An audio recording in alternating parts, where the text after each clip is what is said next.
my news coverage from a reliable source. Hey players, good morning players, good morning players, all players, hey players, Musty Marjorie, Frumpy Duck. This is incitement of an insurrection. They suspended her without explanation. This witness wasn't shown on camera because she was underage, and a spokesperson for Mayor Jacob Fry said to the motherfucking duck. And the mariachi band being placed outside of his house. This is Double D Momo, reporter for the Black Green News, where I'm black and the news is always accurate. Player, grab your teacup. It's time for Real Tea with Double D. Hey players, welcome to a brand new episode of the Real Tea with Double D. Of course, I am Double D, and we are on the GSMC Podcasting Network. So excited to be with you all tonight to record a brand new episode of the Real Tea with Double D. It's been a couple of weeks. I had to take a little break. Anybody that's following me knows that I am facing some brand new health challenges. So I needed to take a little break, kind of get myself together. And now I am back and I got some really gooey tea at the end of this. So you guys are going to have to stick around to actually hear this gooey tea. But I will give you a hint. If you have not heard, Kyle Rittenhouse actually accused Lynn Wood of stealing from him. Child, the girls are fighting already. I declare, what a disgrace. So I just want to let everybody know that I'm recording this episode live on YouTube as well as Facebook. So to all of you all out in Facebook land as well as YouTube, thank you all for joining. I am so excited to have you all here with me tonight, but I may not be responding to a lot of you all's comments that are commenting because I am recording a live broadcast. And my people on my podcast, which is the Real Tea with Double D, they won't be able to see the comments and kind of see you guys interacting. So it's not really fair to them, but I will be trying to interact with you all. And I just thank you all for joining me. I love having an audience when I record these because it just makes things go a little smoother. And also you guys can let me know when I'm effing up. Like the last time I was on here and I was supposed to be saying Joe Rogan, but I ended up saying, I can't remember, but somebody corrected me in the comments, and it was great to have you all here. So I'm glad to be in this service one more time to record this episode. So we're going to start off with a little bit of, let me backpedal and pussy pop real quick because did I say hi? Hey players in Facebook land and YouTube land. So hello. All righty. Now let's go ahead and get to some of this ooey gooey tea that I got. So we're going to start off with this new variant that has started, I guess, to spread. There is some travel bans going on right now. President Biden actually had to come out and address the nation on what his plan is going to be for this new variant called Omicron. Child, you know what? I'm just going to be honest with you. You know what? Because y'all know I don't hold nothing back from y'all. I'm just going to be honest. I am so sick and tired of all these variants. I really am. I'm sick and tired of COVID. I don't know about you all, but I am tired of hearing about it. I am sick of it.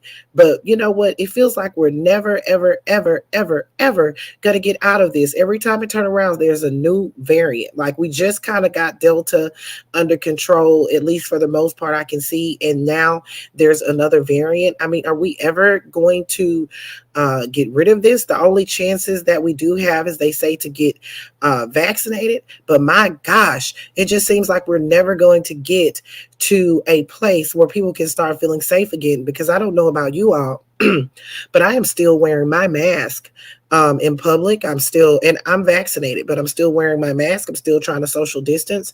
We don't have a whole lot of people around us anyway, but it's just, it's really scary to go inside of the stores and then you got this new variant going around, and it's really sad. COVID-19 it's really wreaking havoc on the world, and it's changing a lot of things. And I really want to get to a normal back to a normal where my kids can enjoy life really again. You know what I mean? I don't know if you all are feeling that too. It's been we've been. It seems like we've been in this forever. So I'm drinking a little tea there. So you guys make sure you got your teacups because this is going to be a tea packed episode. Okay, so we're going to talk about Omicron, and I'm going to let you all hear what President Biden had to say, and kind of we'll talk about it when he's done. The very day the World Health Organization identified the new variant, I took immediate steps to restrict travel from countries in southern Africa.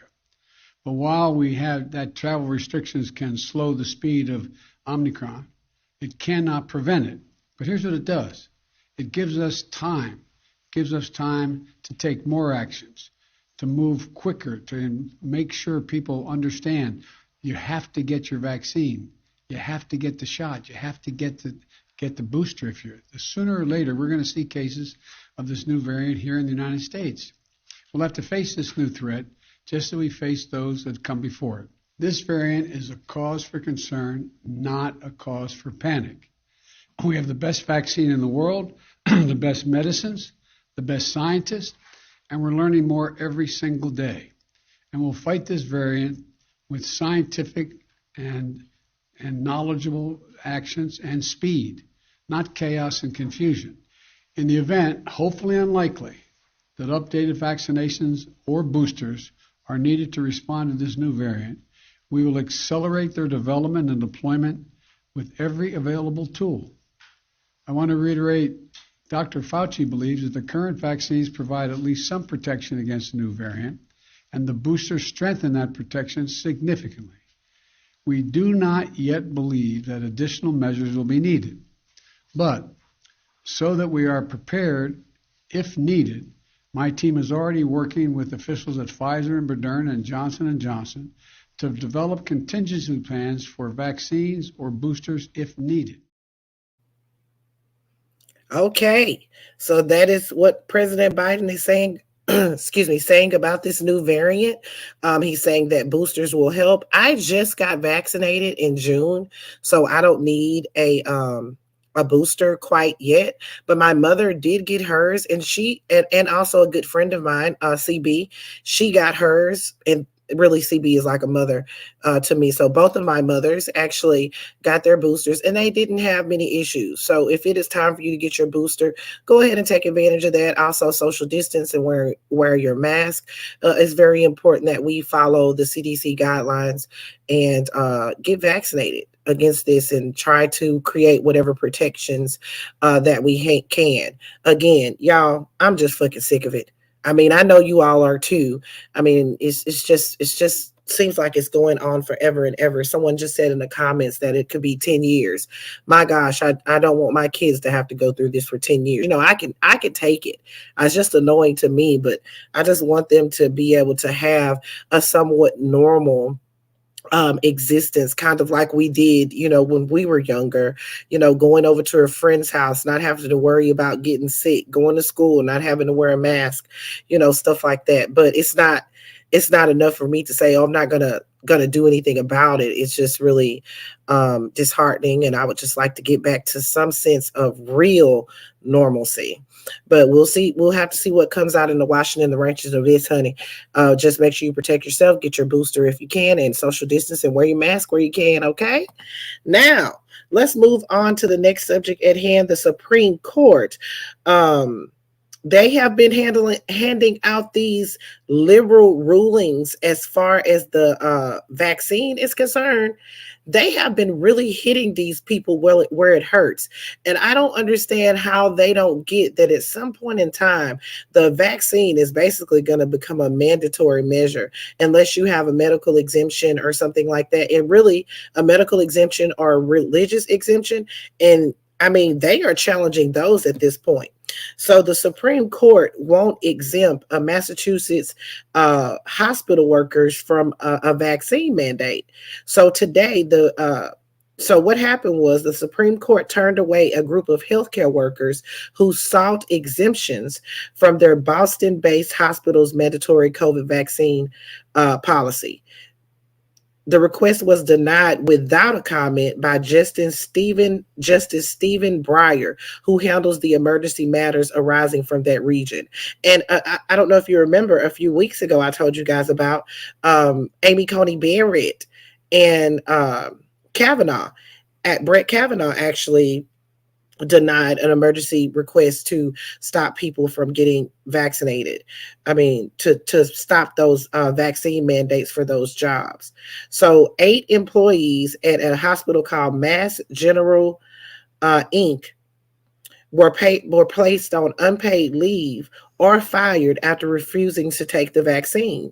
The workers had sought religious or medical exemptions but were denied on an individual basis.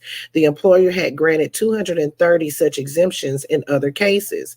The workers who had sought religious or medical exemptions but were denied on an individual basis, and their employer had given out several. So Monday's order comes, that's like the 5th time that the Supreme Court has rejected challenges to vaccine mandates in many states. We have Maine and Maine and New York City, and also Indiana. So they are not playing around with you all with these vaccination mandates. If your job has a vaccination mandate, if it's getting up to the Supreme Court, they are not changing their mind on any of that. They're saying, hey, we are pro-life and vaccines are saving lives, and we can definitely mandate that shit. I declare, honey, what a disgrace. So my suggestion to you is, if your employer has a vaccine mandate and you don't have a valid reason like a medical exemption or a religious exemption, you need to just go ahead and get vaccinated, because at the end of the day, they are not even all the way. This is all the way at the Supreme Court. This has been done 3 times already. It's not going to change no matter whose hands it's in, because if it gets in Amy Coney Barrett's hands and Brett Kavanaugh and they're saying hell to the no, yeah, you're going to have some issues, honey. You're going to have some issues. So you might as well go ahead and eat that and just go ahead and take that vaccination, or you better start a business of your own. That's the only thing I can tell you. I declare, honey, what a disgrace. So we're going to go ahead and switch gears here, you all. I know that can be very disheartening, though, for people who don't want to get vaccinated. So I'll just say, if you got a good reason, fight. If you don't have a good reason, you might need to go ahead and eat that, or, like I said, start your own business. So we're going to move over here to the verdict. I just wanted to briefly talk about the verdict of in the trial for the murder of Ahmaud Arbery. If you've been following my accounts on Instagram, TikTok, Facebook, you know that I have extensively covered the trial for the murder of Ahmaud Arbery. And last week, it was the day before Thanksgiving. It was simply just a sigh of relief when I heard that the McMichaels, as well as Roddy Bryan, had been convicted of felony murder, and in Travis McMichael's case, he actually got convicted of malice murder. So he's going to get a mandatory life sentence without the possibility of parole. The other 2 in that case, there's going to be a question on what the judge is going to do as far as whether they're going to have life without a possibility of parole. Have the possibility of parole. They're going to get life, but we don't know on the possibility of parole thing. So this is going to be very interesting to watch. But in any event, I just felt a sigh of relief, and just that I didn't have any trials to cover. And then I turned around today, and also, let me backpedal and pussy pop. A sigh of relief that I didn't have any trials to cover, and also that Ahmaud Arbery and his family had received justice. That was the most important part. But I can tell you, when I'm covering these trials, it is very, very taxing on my psyche. It's really hard to sit through all of this stuff and listen and look at the things that I have to see. So that's why I say it's a sigh of relief for me there. But then I found out yesterday that the trial for the murder of Dante Wright in Minnesota, Brooklyn Center. Someone corrected me today and let me know that was not Minneapolis. I guess it's Minnesota. Brooklyn Center, where the Kim Potter actually shot Dante Wright, fatally killing him when she said she thought she grabbed her taser. So that trial began today with jury selections. So when you all, you know, it's really disheartening because now I have to go right into another trial that we're covering. So it started today in jury selection. Didn't much happen today, but I just wanted to kind of touch on the fact that I was so thankful and grateful that Ahmaud Arbery had gotten justice, and I pray that all of them get life without parole in that case. And also that his mother and his family is able to settle the lawsuits in that case, and that they can begin the healing process, because I don't believe that they're able to really begin the healing process until after everything is complete. And right now they're still dealing with the civil case. So I'm just wishing Marcus Arbery and Wanda Cooper Jones good health, and also wishing them success in their lawsuits, and that we continue to get justice for Ahmaud by those life without the possibility of parole sentences. So I just wanted to briefly touch on that, and just remind everyone that justice was served in that case, and I'm very happy to hear that. So we're going to move on here, honey, to some tea that I know y'all going to be ready for. We're going to move on to Lauren Bobblehead and her fuck shit. Now, I know you guys follow my pages. You wouldn't be here if you follow my page, if you didn't follow my page, but I know y'all know what Lauren Bobblehead did, which is Lauren Boebert for the people at home who won't be able to see the video.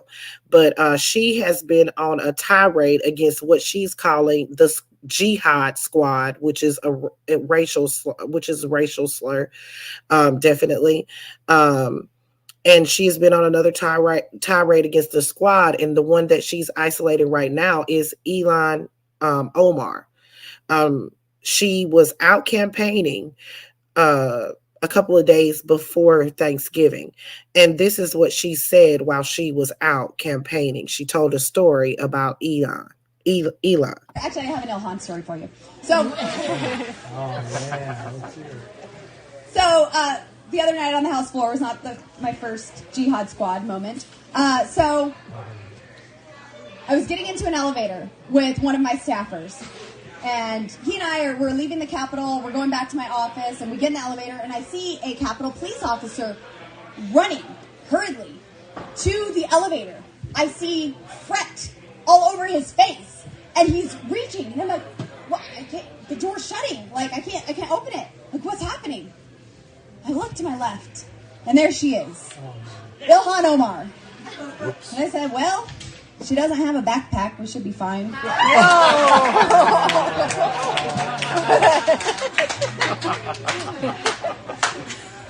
we only had one floor to go, and I was like, do I say it or not? I looked over, and I said, oh, look, the Jihad Squad decided to show up for work today.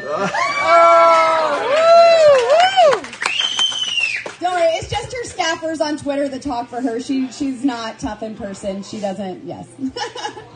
So, there's a little bit of interactions with these folks there. Child, I declare, what a disgrace. First of all, the way that story started off, I knew her ass was lying. I knew she was a bold-faced lie. I was just sitting there listening. And if y'all don't know where the name Lauren Bobblehead comes from, if y'all look at Bobblehead, Lauren Boebert, when she's talking, she's always bobbing and weaving. And that's literally where I get that from. And her head is so fucking big. So that's where I get that from. But for the most part, she's always bobbing and weaving. And she mostly does that when she's lying. She's always fucking lying. And she is a disgrace. And I just don't understand how anybody takes her seriously. I don't. Let's just forget the fact that she just got her GED, because that doesn't, everybody's not book smart. So maybe, maybe that's her case, but she's just plain dumb. It's ridiculous, some of the things that she says. And that was just completely racist. It was anti-Semitic. It was all of that, and she thought it was okay. And I believe that the audience was just kind of dumbfounded, because honestly, it was a lot of people in that room, and they they weren't as receptive as I would have thought that they were, and it wasn't even funny. It wasn't it, the story wasn't even funny. You could tell that it was made up, because it ain't no way in hell she gonna look over at Elon and say Jihad Squad to her face. Come on now. Ain't nobody stupid. But so she does this, and then of course everybody gets wind of it, and they're like, Bobblehead, what the hell are you doing? This is racist. This is very disparaging to Elon and the Muslim community. You need to apologize for what you did. So she does.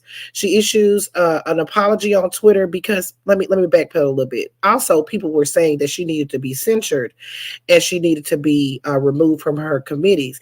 Actually, Elon came out and she did a tweet and said that she does everything for she just used her bigotry for clout, is what Elon said. So after that, Lauren Bobblehead issues a bullshit apology on Twitter, and I had it, but you guys, I done sat up here and lost it, so I can't. Oh, here it is. I apologize to anyone in the Muslim community I offended with my comment about Representative Omar. I have reached out to her office to speak with her directly. There are plenty of policy differences to focus on without this unnecessary distraction. Child, I declare, what a disgrace. And you caused the unnecessary distraction, as you always do, per usual. This is what they do. And they do this because they think this is going to get them elected. They're trying to grasp onto the taint sniffing base. And the only way that they can do that is to be obnoxious, racist, and stupid. I mean, come on. The person that she looks up to is Frumpy Dump. How did Frumpy Dump get elected? By being racist, being a bigot, and making people more emboldened to say dumb, stupid, racist crap. And that's the reason why she continues to do this. And that's why she continues to get away with it. But see, she's forgetting that just last week, Paul Gosar was removed from his committees for that stupid ass video that he put out, where he basically unalives, oh my God, Tiffany, unalives AOC. So this right here could be grounds for her to get censured. And that is definitely not what Lauren Bobblehead wants, because I want y'all to remember something. Lauren Bobblehead's ass is broke. She ain't got no money. Like Musty Marjorie, she got a little bit of change on her. She doesn't mind losing over almost half of her fucking salary to not wearing masks. If y'all remember, whenever Bobblehead is on the House floor, she always wears her mask. You know, she would be right there sitting by Marjorie Taylor Greene doing that same shit if she had some money. But she's not going to do that. She's not going to do that. But she's worried about those committees. So she issued this bullshit ass apology. So I guess she tried to get in touch with Elon on Friday. She said that she tried to get in touch with her. She wanted to talk with her or whatever.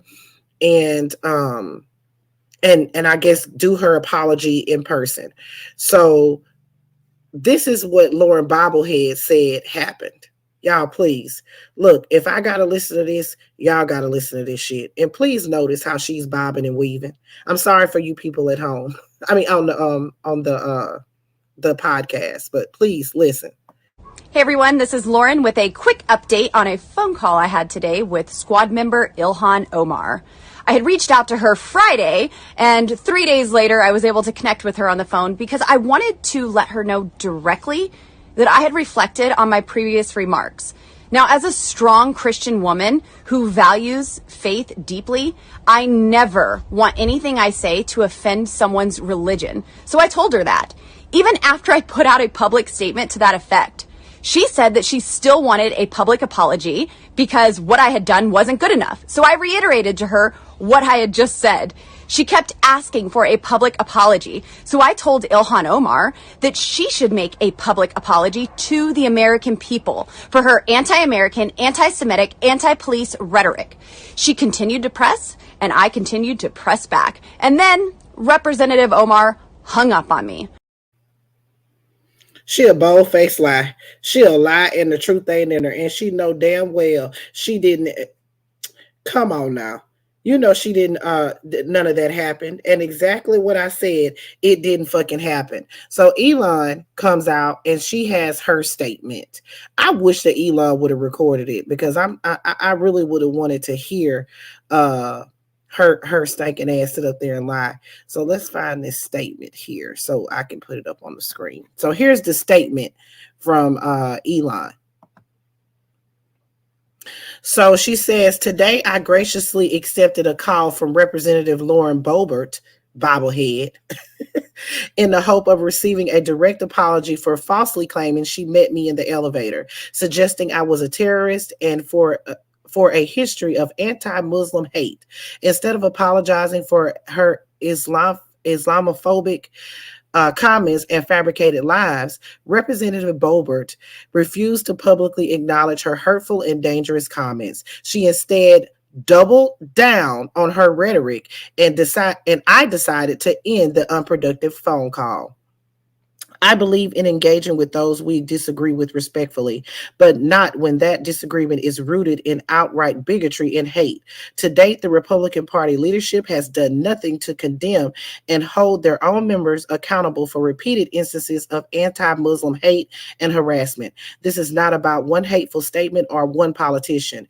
It is about a party that has mainstream bigotry and hatred. It is time for Republican leader McCarthy to actually hold his party accountable. I agree with that. I agree with that wholeheartedly. And let me tell you another thing about Lauren Bobblehead. She also feels real emboldened because after she made that apology, Musty Marjorie came out and told her not to apologize. Here's what Musty Marjorie had to say after Bobblehead actually apologized. If Democrats moved against Ed Lauren Boebert, Bobblehead, who apologized, they'll only help Lauren and reveal their true nature. Ed Elon committed immigration fraud by repulsively marrying her brother, reveres Al-Qaeda, oh my God, and refers to 9/11 Islamic terror attack as some people did something. Oh, Lord have mercy. Please help them. Please help them, Lord Jesus. That's the only thing I can say. I'm just so sick and tired of that dumbass. I am so sick and tired of it. Both of them, they are disgraced. You know what? That will remove a lot of the fuck shit from Congress if those two do not get reelected. I am for Marcus Flowers. He needs to be elected in Georgia in that district and go ahead and get rid of Musty Marjorie's ass because I am so sick and tired of her and her bullshit. And it makes absolutely no sense. I believe Elon, I believe that Bobblehead doubled down in that conversation. I feel like she's a piece of shit and she needs to be removed from Congress. And I hope that they go ahead and do the same thing to her that they did to Paul Gosar. I hope that they introduce those articles for her to be censured, and I hope that she gets censured expeditiously because she should not be in office. She is ignorant and it is complete trash. There used to be a lot of class in politics in the government, but now we just have trash. Come on now, dog. Come on, man. That's right, Boosie, goddammit. So we're going to move on. Since we're on Musty Marjorie, I will let you all know that last week Musty Marjorie reached an all-time low. She's a disgrace to the human race, and I don't understand how anybody would ever take her seriously on any given day of the week. So last week, after Kyle Rittenhouse was not convicted of murder, which he should be, everybody knows that. Musty Marjorie actually decided that she wants Kyle Rittenhouse to receive a congressional medal for helping out for doing what she feels like protecting the citizens of Kenosha. Oh yes, honey, she did that shit. So She has nominated 18-year-old Kyle Rittenhouse to receive a congressional gold medal. The medal is the highest award from Congress. Is given to is given for distinguished achievements and contributions by individuals or institutions. I'm just so tired in my amazing D voice. I am just so tired. Yes, honey, she wants this man, this buffoon, to receive a gold medal for killing 2 people and injuring another in a situation that he had no business in. Musty Marjorie is a fucking disgrace. She does look, please get some tea because I got the house on. So her resolution for him to receive the gold medal says that Kyle Rittenhouse protected the city during what she called Black Lives Matter riot. And the measure requires 2/3 of Congress to approve it. I declare, honey, what a disgrace. But what do we expect? Do we expect anything else from Musty to the Must Pop Marjorie? No, we do not. I expected her to do some asinine shit like this. And she's also jumping on the bandwagon because that is who they love. And the frumpy dump tank sniffers are hailing him as a hero. So why wouldn't she go and try to get him a congressional medal? And let's not forget that Musty Marjorie and Lauren Bobblehead and the privileged pervert, all of them voted against the Capitol Police officers who actually protected Congress on January 6th, voted against them receiving gold medals. Eugene Goodman didn't even want Eugene Goodman to receive a gold medal when he actually shielded members of Congress with his own body, basically lured those people, those insurrectionists away. And she voted against that, but she wants the crater-faced killer Kyle to receive a congressional gold medal. I declare, honey, what a disgrace. And if he was to join this list of recipients, he will be on there with Mother Teresa, George Washington, and Nelson Mandela. Those are some people that have received the congressional gold medal. Child, I declare, what a fucking disgrace. If it happens, what a fucking sad world we live in.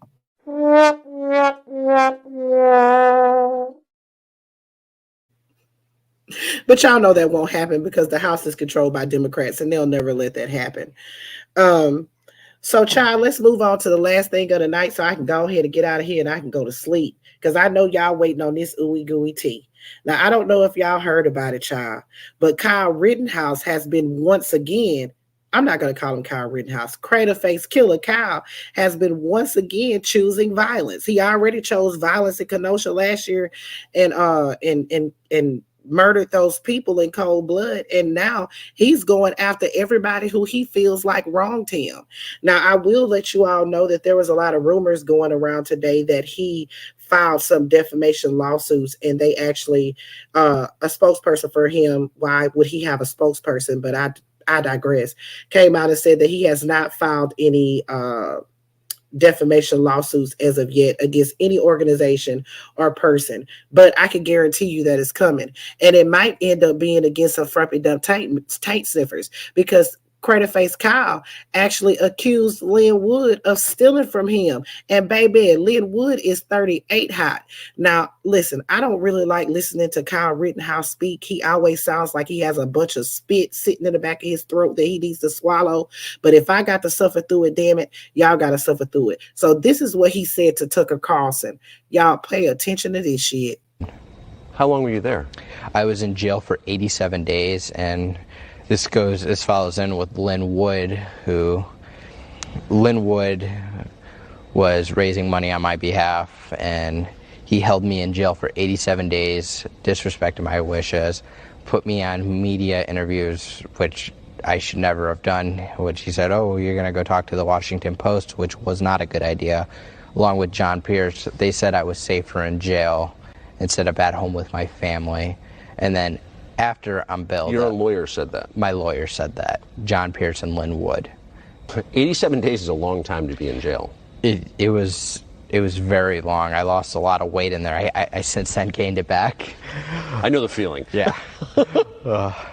But 87 days of not being with my family, for defending myself and being taken advantage to, being used for a cause by by John Pierce and Lynn Wood, trying to trying to raise money so they can take it for their own benefit, not trying to set me free. So you think they could have raised the money for bail faster, but they didn't? I believe sometime in September 5th, I want to say, they had over $1 million. And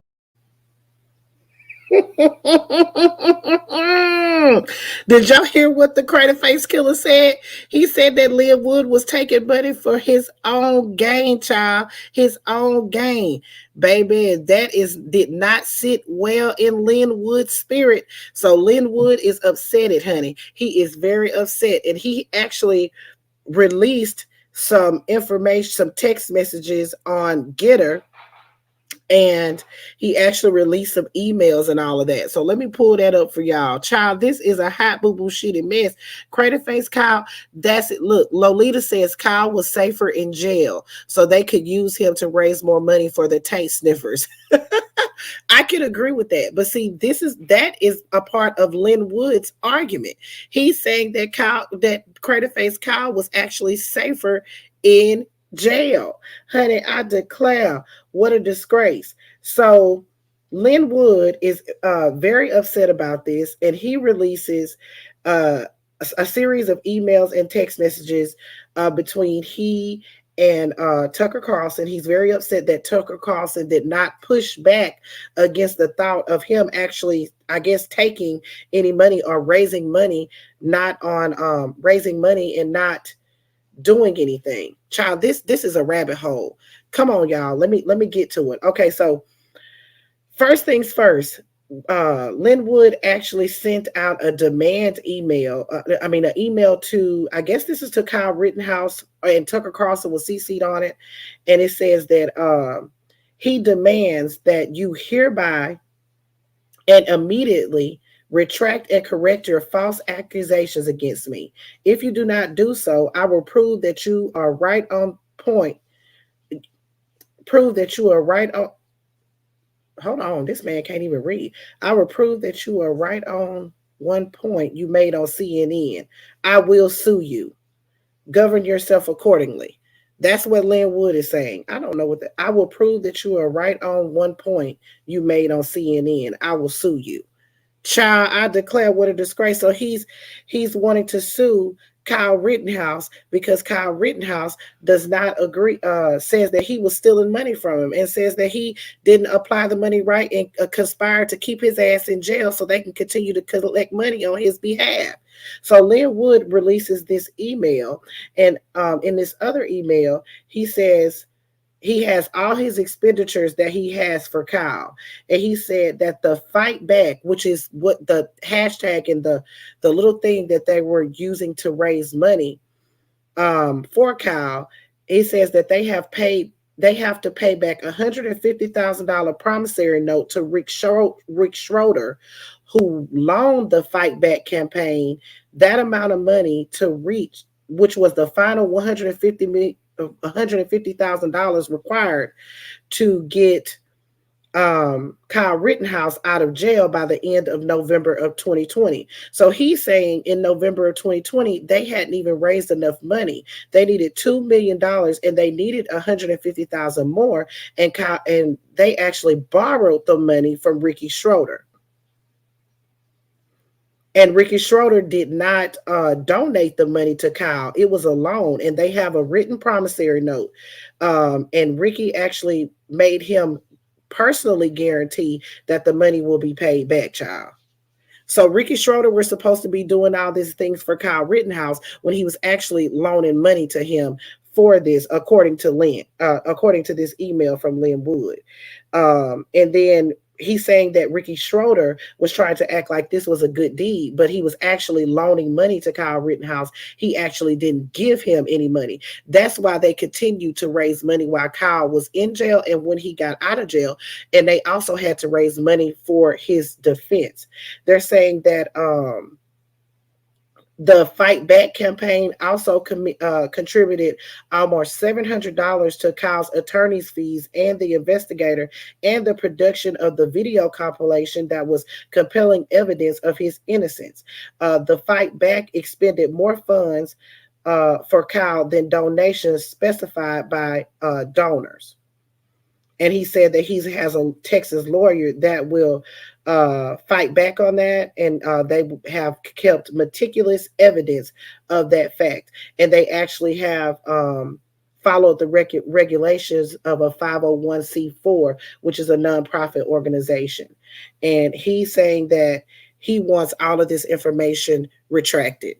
Child, I declare he wants Kyle to retract his statement, and he wants Tucky Carlson to actually retract his statement. So basically what this all boils down to, Linwood is saying, and Linwood is saying that they didn't have enough money, that Ricky Schroeder was going around here being bragful and boastful about him helping Kyle Rittenhouse with all this money, but he actually didn't help Kyle Rittenhouse with all this money because he didn't because he actually loaned him $150,000. He didn't give him shit.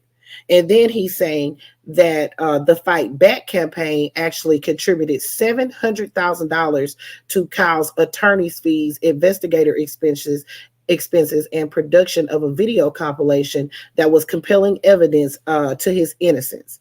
They said that saying that the Fight Back campaign actually gave more money to him than what they actually received in donations. Child, I declare, what a disgrace. So all of it was fucking Kyle without a feeling. So I'm wondering, when his mama decided to, when Craterface Kyle's mother actually decided to start raising money for Kyle, like she started that business and she was selling bras that said free as fuck and free Kyle and all this stuff on it. I'm wondering, was she having to foot the bill for the attorney's fees herself after that? How much was this fucking attorney's charging? Because I remember she collected like $500,000. And then Linwood is saying that they gave $700,000. So his attorney's fees was over $1 million. Shit, it should, baby, some of that money must have went to the judge. I declare, honey, what a disgrace. This is a hot bullshitty mess. So the girls are fighting. They are upset. Everybody's all in a huff. Linwood saying he did a lot of shit for Craterface Kyle, and Craterface Kyle is saying, you ain't do shit for me. You left me in jail for 87 days. You did not get me out like you were supposed to, and I'm pissed about it. And also, you was raising money on my name, and you didn't give me none of the money. You know, that's when it come down to money, that's when people start falling apart, honey. And I'm telling you, all this shit this shit finna come to a breaking point. It's gonna come to a boiling point, and it's going to just explode all over the place. And you know, no Double D mother gonna be standing out there and just singing in the rain, just ready to catch all the morsels so I can come back and give them to y'all. Baby, this is a hot boo-boo shit mess. I'm telling you, this here is terrible. Like, these people that helped you, you get out of jail, and everybody's under the impression that Linwood was doing this and doing that, and come to find out, I mean, at least based on what Kyle's saying, none of that is true. I declare, honey, what a disgrace. But what do I expect? Do we expect anything else? Oh, wait, first of all, are we surprised by the fact that Linwood would possibly be doing some shady shit? No, nobody is surprised by Linwood possibly doing some shady shit on the side. If you are surprised by any of that, honey, you must be living under the rock, because anybody that can sell them hard ass pillows for all that money he was selling them for, and also lying about this election fraud that went all over the world, been proven wrong 1,000 million times, and still trying to lie about the election being stolen. I declare, honey, what a fucking disgrace. Child. So anyway, I'm going to make a video about that, and I'm going to make it real, real funny. Oh, y'all, wait, I forgot to tell you though. he actually released like a spreadsheet too. I'm gonna make a video for y'all so y'all can see that. So look out for that with all this information in it, because he actually has a spreadsheet of where all the money to, like all the donations, how much they collected, and he's saying that they're in the negative $600,000 for all the money that they spent. All the money that they collected, they actually collected $2,019,182.06 in donations, and with everything that they spent, they're actually $600,000 in the hole. Child, wait till y'all see this video when I get done. Y'all give me a little minute to get myself together, and I'm gonna do a video of it so y'all can share it around. We can, so y'all can see all the tangibles. But this is a hot boo boo shit and mess, honey. I had to go ahead and follow that Twitter page that was posting this shit up so I can keep abreast of any changes that's going on. Because they talking shit. The Kyle Rittenhouse tank sniffers are talking shit about Linwood, and then some of them are on Linwood's side. Some of them saying they can't trust Linwood. Baby, this is a dog eat dog world in the tank sniffing land today, honey. I declare, what a disgrace. But anyway, y'all, that's all I got for the night. I really hope y'all enjoyed this brand new episode of The Real Tea with Double D. I feel good about it. I feel like it was a real good episode. Y'all, I'm sorry I stumble when I read. It's something that I always struggle with. I stumble when I read, and it doesn't help that I don't have my glasses on. I actually left them in the room, and I can't get up to get them. So I just hope that y'all just understand that your girl stumbles a little when she reads. I get a little nervous. I can comprehend what I'm reading, but I just can't. Sometimes I stumble a little bit when I read. And I appreciate y'all for not talking shit about me. But don't be thinking that I'm dumb, because I ain't dumb, damn it. I just stumble a little when I read. But I love y'all so much. Thank y'all for joining me. Y'all have a great night, and I'll see y'all next time. Make sure you follow me on all my social media platforms. That's TikTok, Instagram, Facebook, YouTube, and make sure you thumbs up or love this video. If you're on YouTube, make sure you thumbs it up. If you're on Facebook, make sure you give it a heart, and make sure you follow me on all the platforms. And also, make sure you join us on Wednesday. We'll be back for a brand new episode of You Can't Make This Shit Up right here on Facebook and YouTube. Y'all have a precious night. Love y'all. Good night.